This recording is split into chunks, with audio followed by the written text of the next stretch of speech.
नमस्कार, मैं हूं साक्षी राजपूत और आप देख रहे हैं दिव्य हिमाचल टीवी। इस न्यूज बुलेटिन में नजर डालेंगे हिमाचल प्रदेश के अभी तक की कुछ बड़ी खबरों पर। सबसे पहले हेडलाइंस। सीएम बोले अगली कैबिनेट में आएगी स्क्रैप पॉलिसी। बजट सत्र के दौरान दिल्ली जाकर पीएम मोदी से मिले जयराम ठाकुर। सीयू के धर्मशाला कैंपस पर बोले सुक्खू, पानी का खर्च उठाए केंद्र सरकार। भारत सरकार ने लॉक किया मनरेगा पोर्टल। मुख्यमंत्री के मीडिया सलाहकार के बेटे पर हमले का मास्टरमाइंड गिरफ्तार। राजीव बिंदल का आरोप, पेट्रोल डीजल पर सेस से बढ़ेगी महंगाई।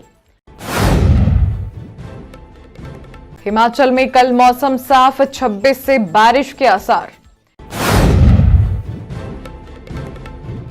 This bulletin is brought to you by Rainbow International School, Nagrota Bagwa, The Magnet Public School, Hamirpur, and The Roots Country School, Baghi, Shimla. अब खबरें विस्तार से। शाहपुर के विधायक केवल सिंह पठानिया ने स्क्रैप पॉलिसी को लेकर सदन में सवाल उठाया, जिस पर सीएम ने महत्वपूर्ण जानकारी दी है। हिमाचल के सभी विभागों के लिए सरकार स्क्रैप पॉलिसी प्रदेश मंत्रिमंडल की अगली बैठक में लाएगी। मुख्यमंत्री सुखविंदर सिंह सुक्खू ने हिमाचल विधानसभा के चल रहे बजट में मंगलवार को प्रश्नकाल के दौरान विधायक केवल सिंह पठानिया की ओर से रखे गए सवाल के जवाब देते हुए यह ऐलान किया है। मुख्यमंत्री ने कहा कि पॉलिसी में सभी विभागों के लिए यूनिफॉर्म रूल लाएंगे। उन्होंने कहा कि इसको लेकर जो भी नीतिगत फैसला करेंगे वह टाइम बाउंड होगा। उन्होंने कहा कि मैंने भी देखा है कि कई स्कूलों में बेंच टेबल से कमरे भरे पड़े हैं, वहीं मेडिकल कॉलेजों में इक्विपमेंट से 2-2 कमरे भरे हैं। इससे पूर्व लोक निर्माण मंत्री विक्रमादित्य सिंह ने इसी सवाल पर जवाब देते हुए कहा कि लोक निर्माण विभाग में आने वाले समय में पॉलिसी बनाएंगे जिससे पर्यावरण को भी नुकसान न हो और इसको लेकर अधिकारियों को निर्देश दिए जाएंगे। उन्होंने कहा कि पीडब्ल्यूडी में मोटर व्हीकल एक्ट के तहत गाड़ियों व अन्यों की नीलामी की जाती है। नई दिल्ली में प्रधानमंत्री से मुलाकात के बाद नेता प्रतिपक्ष जयराम ठाकुर मीडिया से मुखातिब हुए। आइए जानते हैं क्या बोले जयराम ठाकुर।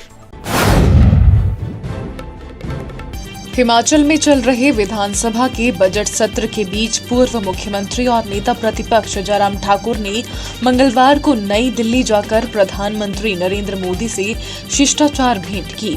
इस मुलाकात के दौरान जयराम ठाकुर ने प्रधानमंत्री को सरकार के प्रमुख रूप में जनसेवा का एक ऐतिहासिक और प्रेरणादायक रिकॉर्ड स्थापित करने के लिए हार्दिक बधाई दी और उनके सुदृढ़ नेतृत्व को राष्ट्र के लिए प्रेरणा स्रोत बताया। इस अवसर पर हिमाचल प्रदेश के हितों से जुड़े विभिन्न ज्वलंत और सार्थक विषयों पर भी विस्तार से चर्चा की गई।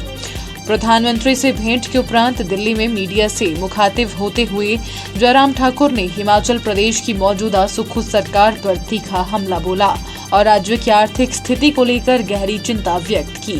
उन्होंने कहा कि हिमाचल प्रदेश वर्तमान में जिस गंभीर आर्थिक संकट के दौर से गुजर रहा है उसमें कोई दो राय नहीं है, लेकिन सरकार द्वारा बिना सोचे समझे लिए जा रहे फैसले राज्य को और अधिक गहरे वित्तीय गर्त में धकेल रहे हैं।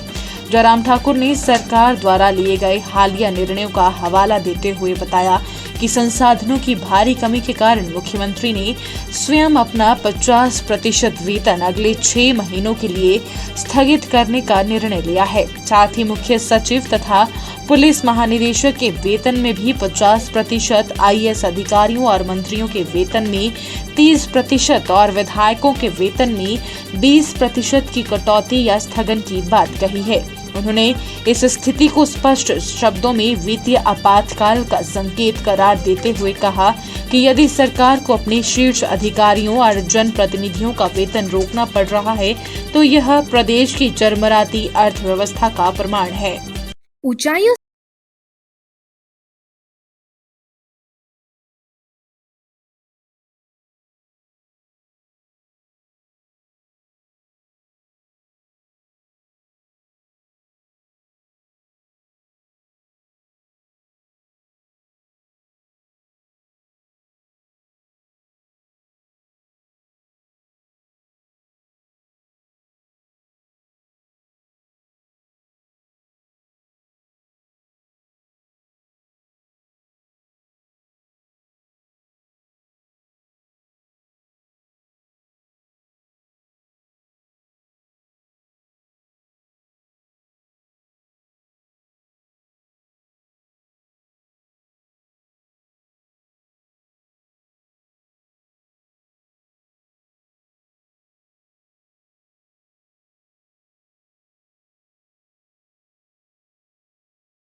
धर्मशाला में सेंट्रल यूनिवर्सिटी के कैंपस पर मुख्यमंत्री ने विधानसभा में महत्वपूर्ण बात कही है। देखिए बजट सत्र से ये खास रिपोर्ट। हिमाचल प्रदेश केंद्रीय विश्वविद्यालय के प्रस्तावित धर्मशाला कैंपस निर्माण पर मुख्यमंत्री सुखविंदर सिंह सुक्खू ने विधानसभा के चल रहे बजट सत्र में प्रश्नकाल के दौरान बयान दिया है। मुख्यमंत्री ने कहा कि अगर केंद्र केंद्रीय विश्वविद्यालय के बिजली पानी का खर्च वहन करने के लिए तैयार है तो सरकार भी पैसा जमा करवाने के लिए तैयार है। दरअसल विधायक सुधीर शर्मा ने प्रश्नकाल में विज्ञापनों को लेकर पूछे सवाल के बीच सीयू के धर्मशाला कैंपस निर्माण के संबंध में सरकार को लेकर प्रश्न किया। वहीं मुख्यमंत्री सुखविंदर सिंह सुक्खू ने प्रश्नकाल में मंदिर न्यास से संबंधित विधानसभा क्षेत्र के प्रतिनिधियों को स्पेशल इनवाइटी बनाने की घोषणा की है। विधायक रणधीर शर्मा की ओर से सदन में श्री नयना देवी में लिफ्ट कार्य को लेकर प्रश्न उप मुख्यमंत्री के समक्ष रखा था। इसी दौरान विधायक ने मंदिर न्यास में ना सदस्य और ना ही स्पेशल इनवाइटी होने का जिक्र भी किया, जिस पर मुख्यमंत्री सुखविंदर सिंह सुक्खू ने हस्तक्षेप किया। उन्होंने कहा कि धार्मिक पर्यटन स्थलों और शक्तिपीठों को लेकर अगले 1 साल में प्लान बनाया जाएगा, जबकि ज्वालामुखी और नयना देवी मंदिर को लेकर बजट में 25 करोड़ रुपए का प्रावधान किया है। मुख्यमंत्री ने कहा कि हिमाचल प्रदेश शक्तिपीठों का प्रदेश है।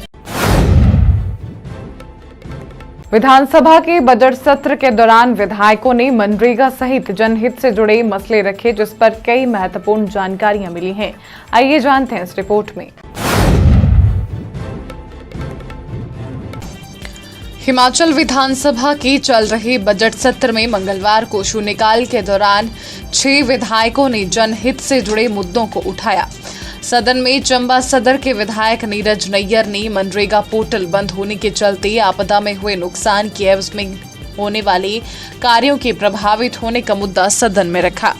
वहीं भरमौर के विधायक डॉक्टर जनकराज ने क्षेत्र में 3 गांवों में वर्षों से बिजली न होने का मामला प्रमुखता के साथ सरकार के समक्ष उठाया। इसी तरह नालागढ़ के विधायक हरदीप बाबा ने हिमाचल सरकार से पैनल्ड ट्राई सिटी के अस्पतालों द्वारा ओपीडी पर्ची शुल्क अचानक से बढ़ाने का मामला तो आने के विधायक लोकेंद्र कुमार ने पर्यटक स्थल में स्थानीय लोगों की रोजी रोटी पर आई संकट और नाचन विधायक विनोद कुमार ने गोहर उपमंडल में पीलिया के मामलों को सरकार के सामने प्रमुखता से उठाया है। पंचायती राज मंत्री अनिरुद्ध सिंह ने शून्यकाल में विधायक नीरज नैयर की ओर से रखे गए सवाल के जवाब में कहा कि भारत सरकार ने मनरेगा पोर्टल को लॉक कर दिया है। उन्होंने कहा कि 90 से 10 के अनुपात में होने वाले कार्यों के लिए सरकार की तरफ से 2 माह का समय दिया गया है। विधायक डॉक्टर जनकराज ने सदन में कहा कि भरमौर क्षेत्र में बिजली पैदा होती है और वहां पर विभाग की कार्यशैली निराशाजनक है। उन्होंने कहा कि क्षेत्र में तार स्पैन बड़े हैं। फागली, बजोल व कुंर पंचायतों में बिजली तारों को पेड़ों से बांधा गया है, जबकि कुछ गाँव में ट्रांसफार्मर की मांग है। डॉक्टर जनकराज ने कहा कि होली क्षेत्र विद्युत उत्पादन में अग्रणी है, लेकिन क्षेत्र के ग्रोंडा, धारड़ी व खनार गांव में वर्षों से बिजली नहीं है, जिस पर विधानसभा स्पीकर कुलदीप सिंह पठानिया ने कहा कि विधानसभा सचिवालय ने इसका संज्ञान लिया है। कुछ दिन पहले मुख्यमंत्री के मीडिया सलाहकार नरेश चौहान के बेटे पर हमला हुआ था। इस मामले में पुलिस को बड़ी सफलता मिली है। शिमला के मशोबरा क्षेत्र में मुख्यमंत्री के मीडिया सलाहकार नरेश चौहान के बेटे और युवा कांग्रेस नेता आर्यन चौहान पर हुए हमले के मुख्य आरोपी मास्टरमाइंड को पुलिस ने गिरफ्तार कर लिया है। इस मामले में पहले ही 2 आरोपियों को पुलिस गिरफ्तार कर चुकी है, जबकि अब गहन जांच के बाद मास्टरमाइंड मनीष उर्फ मनु को भी पकड़ लिया गया है। पुलिस के अनुसार साजिशकर्ता आरोपी की पहचान मनीष वर्मा उर्फ मनु, उम्र 46 वर्ष, निवासी गांव जघेड़ी, डाकघर एवं तहसील ठियोग, जिला शिमला, हिमाचल प्रदेश, वर्तमान पता चकदेहल भट्टा कुफर शिमला के रूप में हुई है। वह प्रॉपर्टी डीलिंग और ठेकेदारी का काम करता था। जांच में सामने आया कि उसी ने पूरे अपहरण की साजिश रची थी।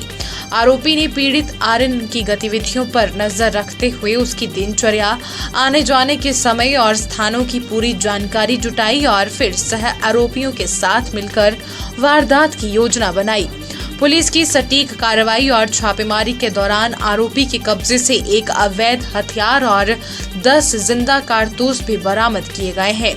पुलिस की जांच में खुलासा हुआ कि आरोपी का पहले भी आपराधिक रिकॉर्ड रहा है। उसके खिलाफ पहले भी एनडीपीएस एक्ट, चोरी, मारपीट और अपहरण जैसे कई मामलों में मुकदमे दर्ज हैं। पेट्रोल और डीजल पर लगने वाले सेस को भाजपा ने बड़ा मसला बना लिया है। पेश है यह रिपोर्ट।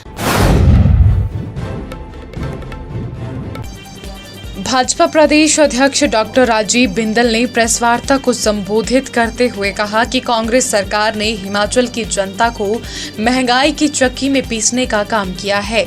उन्होंने कहा कि 2022 में कांग्रेस पार्टी बड़े बड़े वादों और गारंटियों के साथ सत्ता में आई थी, लेकिन सत्ता में आते ही जनता पर लगातार आर्थिक बोझ डालना शुरू कर दिया। बिंदल के साथ शिमला भाजपा अध्यक्ष केशव चौहान और करण नंदा भी मौजूद थे। डॉक्टर बिंदल ने कहा कि पहले डीजल पर 10.40 प्रति लीटर टैक्स लगाया गया और अब इसे बढ़ाकर 15.40 प्रति लीटर तक किया जा सकता है। उन्होंने कहा कि इसका असर हर वर्ग पर पड़ेगा। किसान, बागवान, मजदूर, व्यापारी और आम उपभोक्ता सभी इससे प्रभावित हो रहे हैं।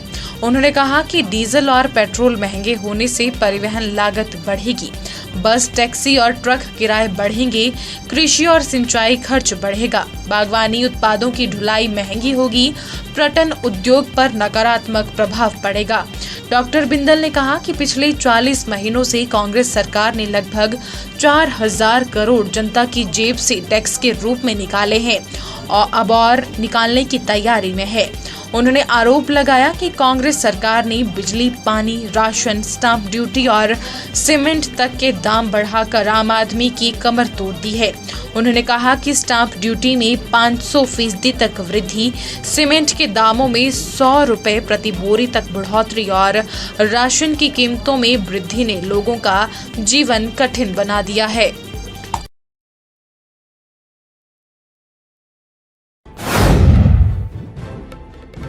हिमाचल में एक बार फिर मौसम में बदलाव आने वाला है। आइए जानते हैं मौसम का आगामी अपडेट।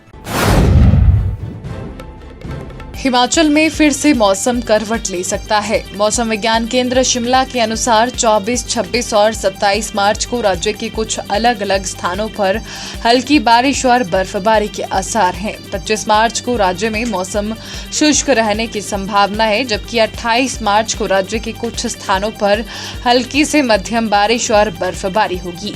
29 और 30 मार्च को राज्य के कई स्थानों पर हल्की से मध्यम बारिश और बर्फबारी होने का पूर्वानुमान है। वहीं 26 व 28 मार्च को किन्नौर व लाहौल स्पीति को छोड़कर अन्य कई जिलों में 30 से 40 किलोमीटर प्रति घंटे की रफ्तार से अंधड़ चलने का येलो अलर्ट है। मौसम विभाग के अनुसार राज्य में लगातार 3 दिन बारिश और बर्फबारी का पूर्वानुमान है। इस दौरान जहां ऊंचाई वाले इलाकों में बारिश और बर्फबारी की संभावना है, तो वहीं मैदानी व कम ऊंचाई वाले भागों में झमाझम बारिश हो सकती है। कई जिलों में 2 दिन अंधड़ चलने के भी आसार हैं। चलते चलते में नजर डालेंगे हिमाचल प्रदेश के अन्य प्रमुख बड़ी खबरों पर। हिमाचल सरकार ने ज़हूर एच जैदी समेत 4 आईपीएस अफसरों की पोस्टिंग के आदेश किए जारी। संजीव गांधी डीटीआर के डीआईजी। कुल्लू में प्रशिक्षु पर गिरा पेड़, मौके पर मौत। सीमा सशस्त्र बल शमशी में ट्रेनिंग लेने आया था राजस्थान का जवान। सुजानपुर के आसमान में लड़ाकू जहाजों की गूंज, Surya Kiran aerobatic air show से पहले हॉक विमानों की रिहर्सल।